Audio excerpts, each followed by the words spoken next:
Assalamualaikum warahmatullahi wabarakatuh.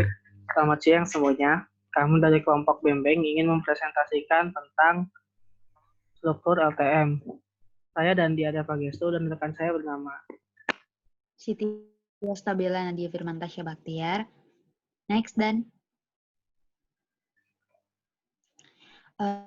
Oke, jadi di sini saya akan menjelaskan tentang apa sih itu LTM.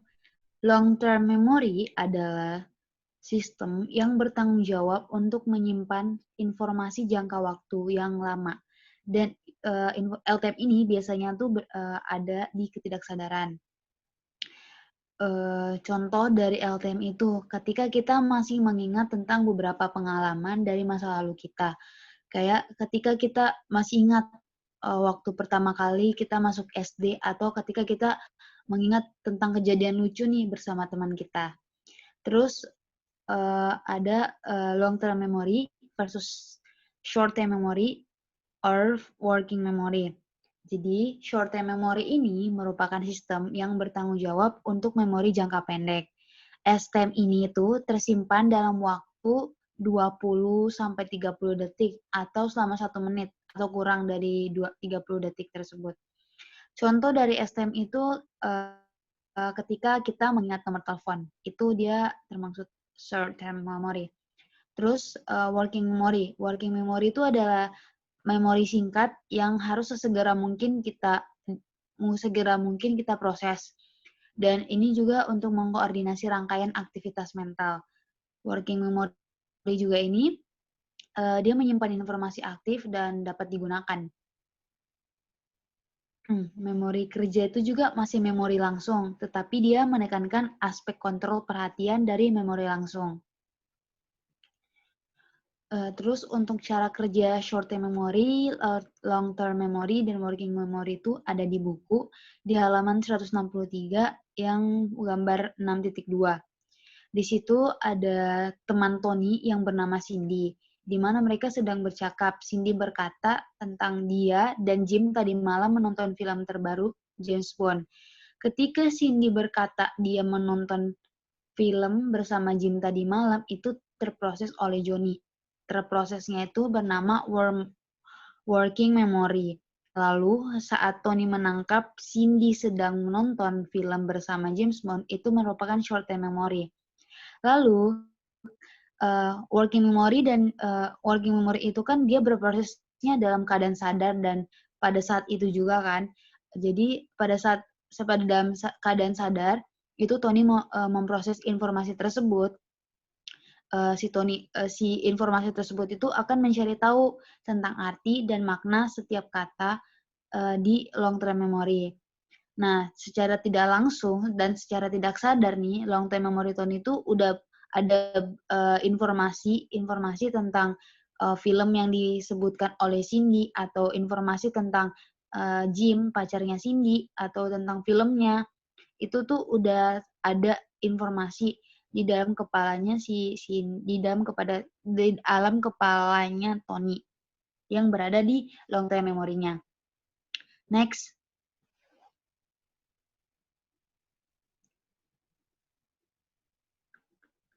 Oke, selanjutnya ada serial position curve. Kurva posisi serial ini adalah kurva yang dimana pembelajarannya tuh berbentuk U untuk pola kurvanya. Nah, biasanya tuh diperoleh saat mengingat daftar kata. Contohnya tuh ada di halaman 164 di gambar 6.3. Jadi di sini tuh di buku di 164 di situ para peserta itu disajikan sebuah daftar kata. Daftar katanya tuh dikasihnya satu demi satu. Nah, setelah kata terakhirnya itu dikeluarkan, diperlihatkan, para peserta itu disuruh untuk menulis semua kata yang dia ingat dalam urutan apapun. Nah, di gambar 6.3 itulah hasilnya. Terlihatlah di situ persentase kelompok peserta yang mengingat setiap kata dibandingkan dengan posisi dalam daftar.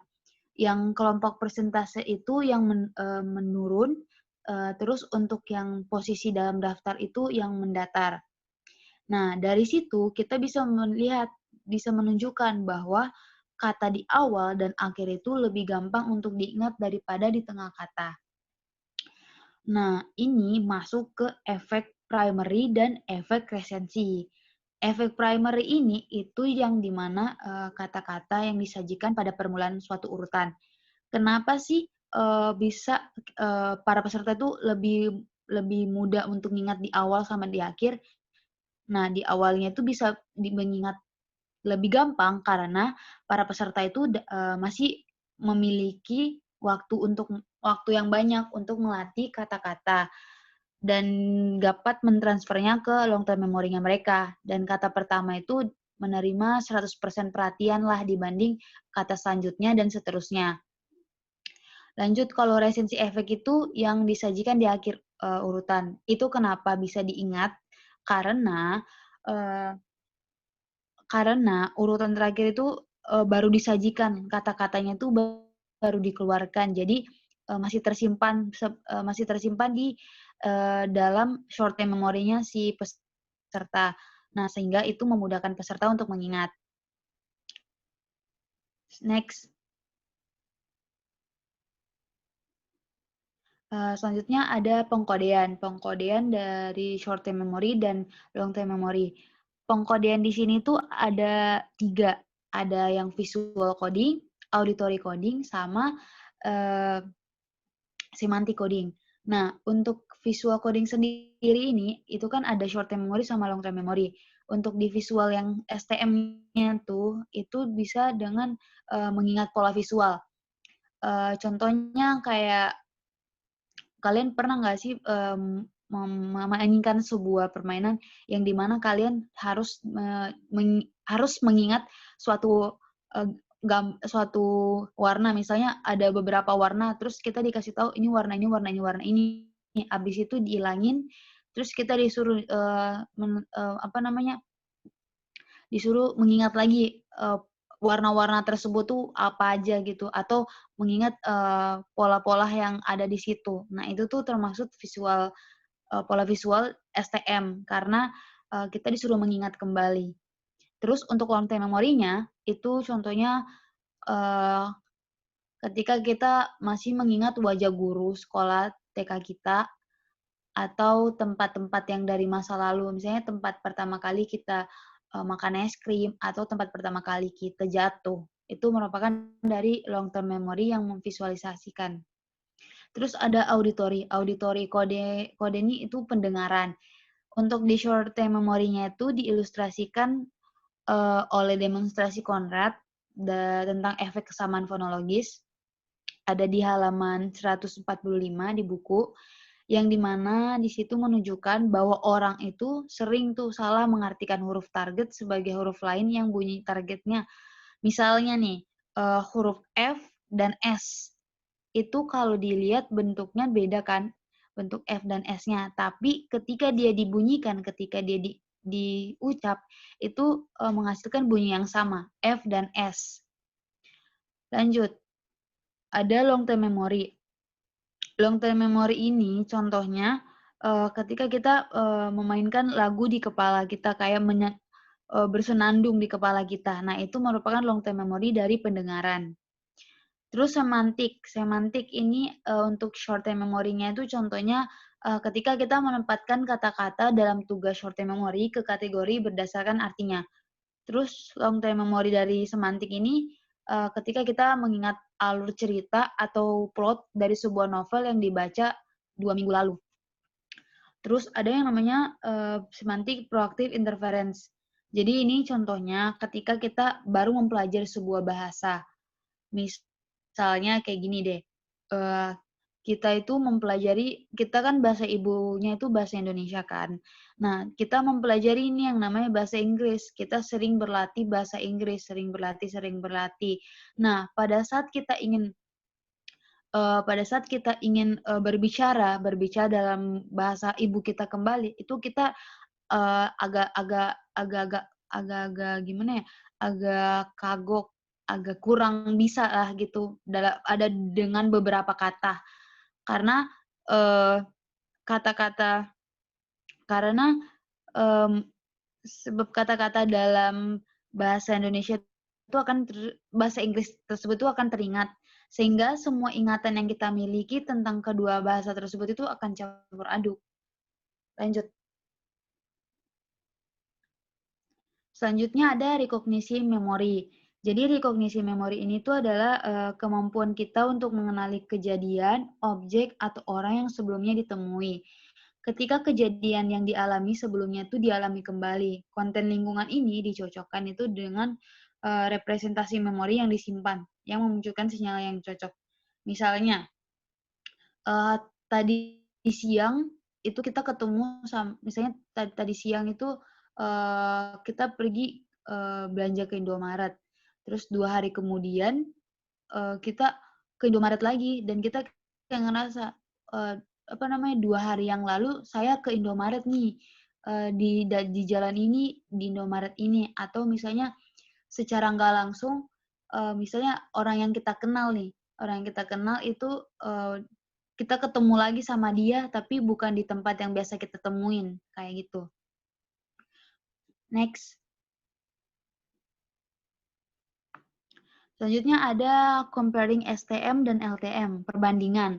Ini udah dijelasin sebenarnya tadi di pengkodean. Jadi ini kayak informasi yang direpresentasikan di kedua STM dan LTM. Dalam hal visual coding, auditory coding, dan makna pengkodean semantik. Terus misalnya contohnya dari pengkodean tadi, pengkodean pendengaran, yaitu kan kita dengan mengingat nomor telepon yang baru saja kita dengar. Salah satu cara untuk mengingat nomor telepon itu kan dengan mengulainya berulang kali. Nah, ketika kita mengulainya berulang kali, maka short term memory-nya itu akan masuk ke long term memory-nya kita.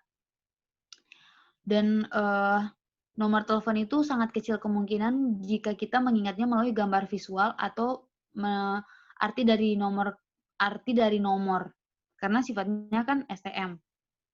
Terus contoh coding semantik itu ya ketika kita membaca buku yang 2 minggu yang lalu tuh yang di contoh pengkodean tadi, lalu kita masih mengingatnya sampai sekarang, tapi yang kita ingat itu bukan kata-kata yang di bukunya, tapi alur atau plot yang ada di dalam cerita tersebut. Terus untuk contoh dari coding visualnya itu misalnya dalam mengingat cerita.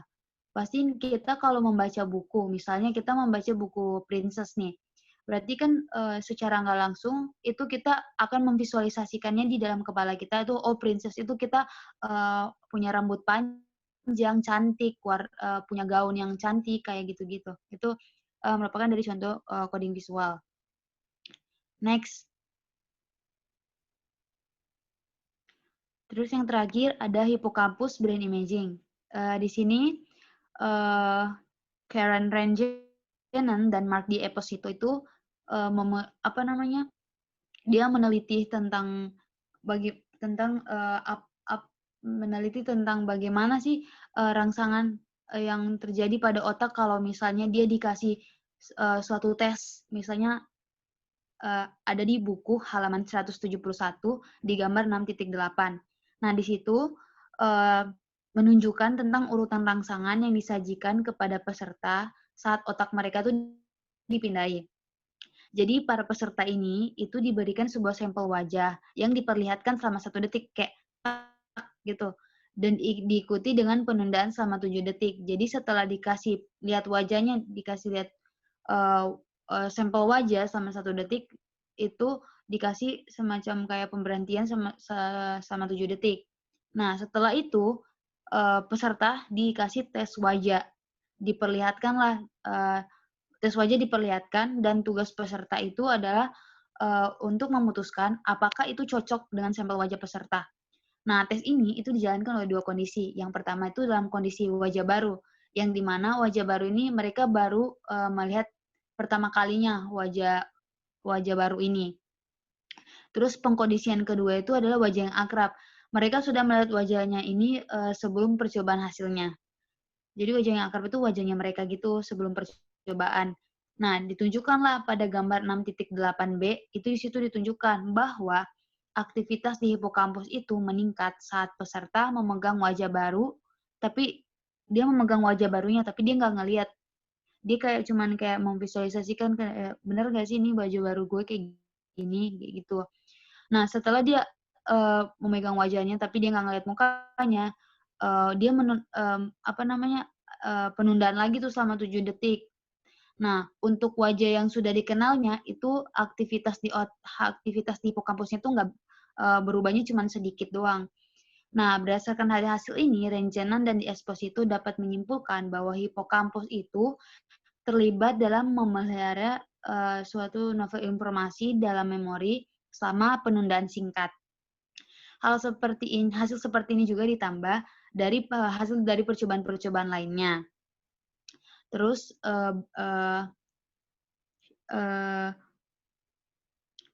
Ranjanan dan Esposito juga itu menyimpulkan bahwa ada bukti yang bagus untuk pemisahan ingatan jangka pendek dan ingatan jangka panjang. Ada juga bukti bahwa fungsi-fungsi ini tuh tidak terpisah seperti yang diperkirakan sebelumnya, terutama untuk tugas-tugas yang melibatkan rangsangan baru. Karena sekarang kita mengalihkan fokus kita ke hanya mempertimbangkan memori jangka panjang. Next.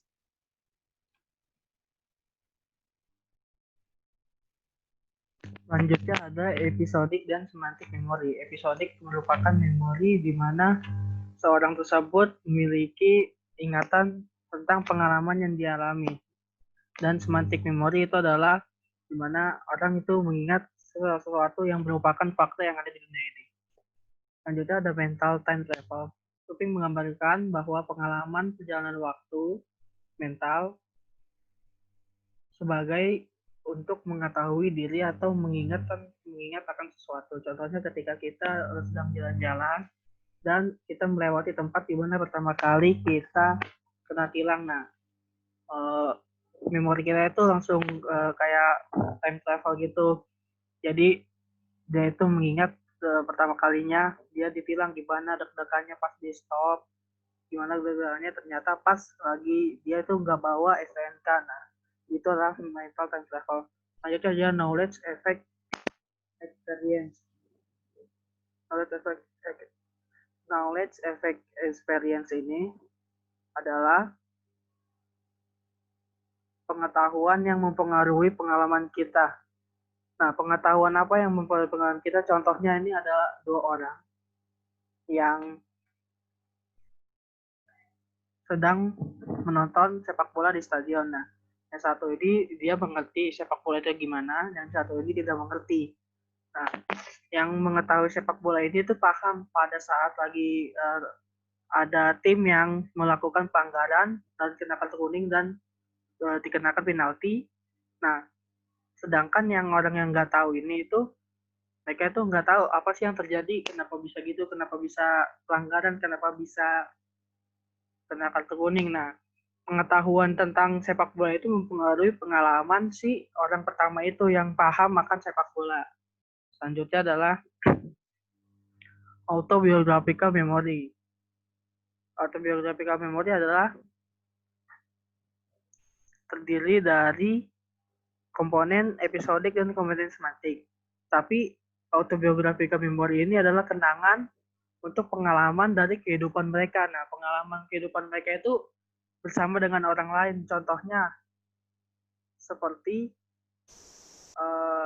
saya pernah pergi dengan seseorang ke kafe A di Ciputat. Nah, itu tuh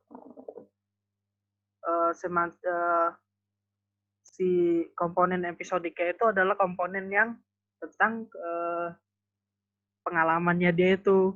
Pengalamannya dia itu kan pergi dengan seseorang ke kafe A. Nah, komponen semantiknya itu adalah si kafe A yang berada di Ciputat. Nah, jadi autobiographical itu harus ada pasangan komponen itu dan juga memiliki kenangan bersama atau pengalaman bersama orang lainnya.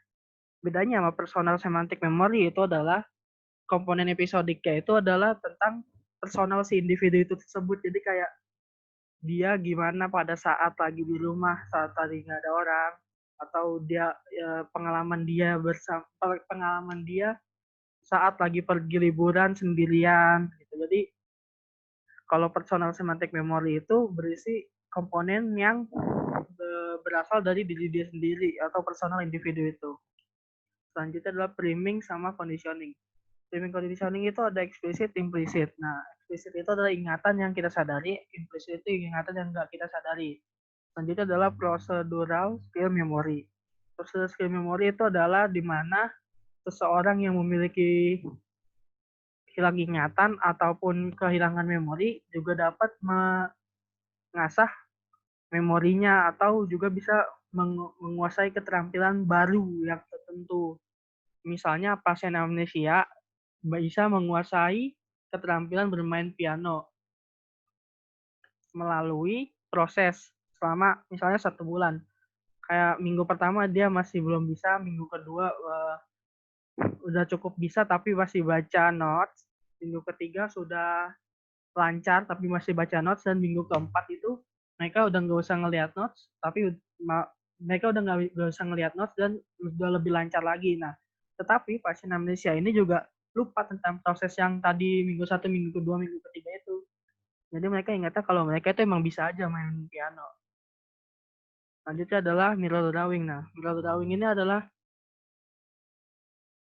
sebuah cara untuk mengasah kemampuan memori. Nah, caranya itu adalah gambarlah sebuah bintang pada selembar kertas, tempatkan di depan cermin atau permukaan yang memantulkan seperti kamera ataupun laptop yang bisa mantulin gambar, terus ditaruh di depannya. Nah, caranya itu kemudian sambil ngeliatin si gambar di cermin ataupun di kamera, kalian itu jiplak gambarnya itu. Jadi kayak kalian nggak boleh ngelihat gambar yang udah di kertas, tapi kalian harus ngelihat di cermin. Nah, itu tuh sebenarnya kayak sepele banget, kayak anak SD atau anak TK yang ngerjain tugasnya gitu, tapi sebenarnya itu bisa buat ngasah memori kita.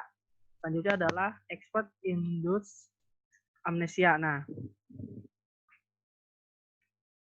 ini tuh kayak kebanyakan yang terjadi pada pemain-pemain pro, seperti pemain-pemain piano yang profesional. Nah, mereka itu memainkan sebuah lagu yang cukup rumit, sehingga mereka terlihat sangat mempesona di panggung, tapi ketika selesai perform, mereka ditanya gimana sih caranya biar bisa kayak kalian. Nah, mereka itu nggak tahu caranya gimana, mereka tuh taunya main aja kayak biasa. Kita tuh nggak tahu caranya gimana, yang penting kalian main, terus ngikutin notes-notes yang ada di otak. Nah, kenapa bisa kayak gitu? Karena orang ekspor itu memiliki tumpukan-tumpukan memori yang tentang lagu-lagu lain, jadi mereka tuh nggak ingat apa yang mereka lakuin khusus untuk memainkan misalnya pianonya itu. Selanjutnya ada repetition framing. Repetition framing itu terjadi ketika stimulus yang sama atau menyerupai diberikan terus-menerus atau berulang. Contohnya, kalian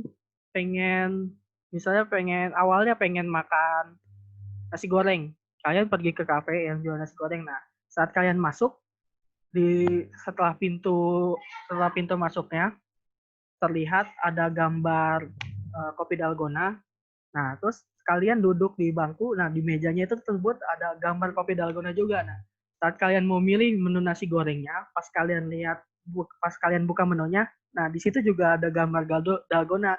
Karena terus-terusan terstimulus ke otak, maka orang tersebut akhirnya membeli kopi dalgona juga. Nah, sebenarnya kan dia pengen beli nasi goreng doang awalnya. Jadi karena stimulusnya terus-terusan masuk kotak, jadi kayak, wah dalgona kayaknya enak juga nih gitu. Jadi kayak otak itu tuh kayak distimulasi sama itu gambar-gambar itu secara terus-menerus. Selanjutnya ada propaganda effect.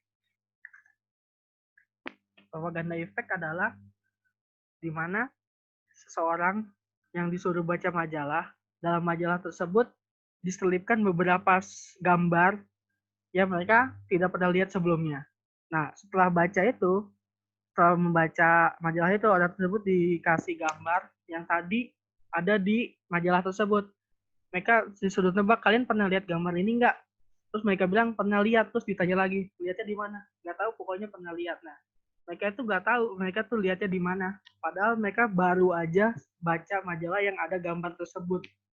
Jadi ingatannya itu nggak tahu di mana, soalnya cuman sekilas doang, jadi dia nggak tahu rinciannya, dia ngeliat di mana dan gambar apa gitu. Pokoknya dia tahu gambarnya itu ini dan dia tuh pernah lihat. Selanjutnya adalah classical conditioning.